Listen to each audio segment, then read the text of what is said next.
first days of the semis.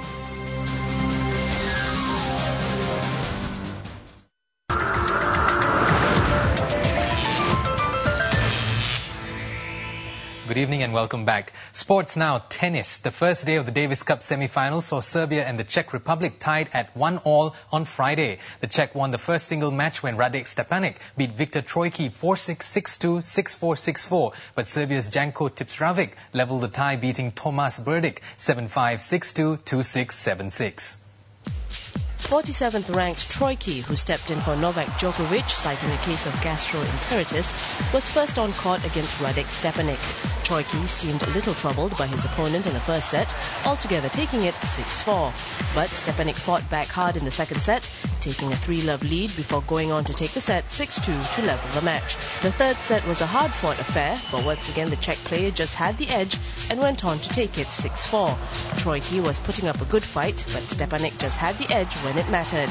He broke serve in the 10th game for the fourth set to take it 6-4 and with it the match.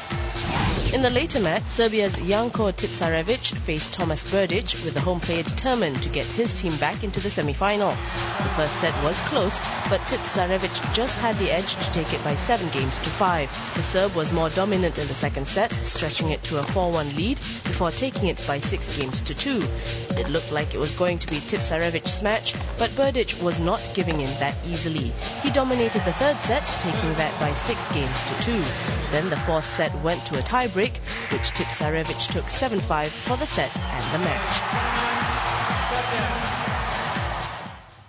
Elsewhere, France hold a commanding 2-0 lead over Argentina in their Davis Cup semi-final meeting after Friday's opening singles matches in Lyon. Gaël Monfils beat David Nalbandian 6-4, 2-6, 6-4, 6-3 to give France the lead against Argentina. The world number 15 needed 2 hours and 35 minutes to push aside Nalbandian, who briefly fought back before running out of steam.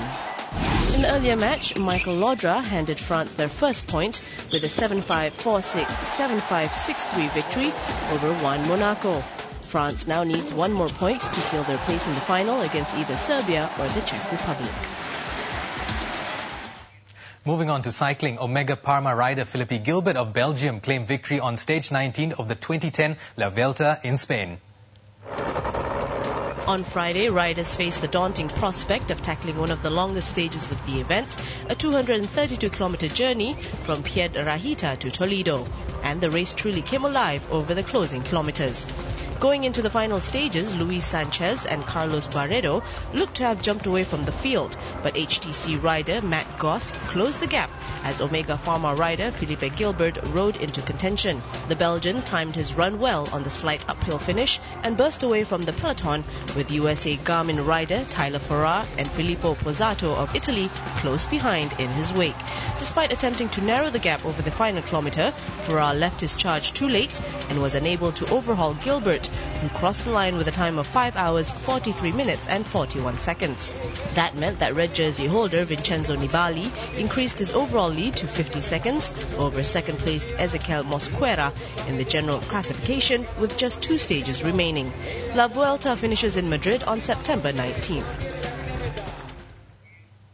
Now, as the Prime Minister had mentioned, Malaysians should be open to forge greater understanding in the multiracial population.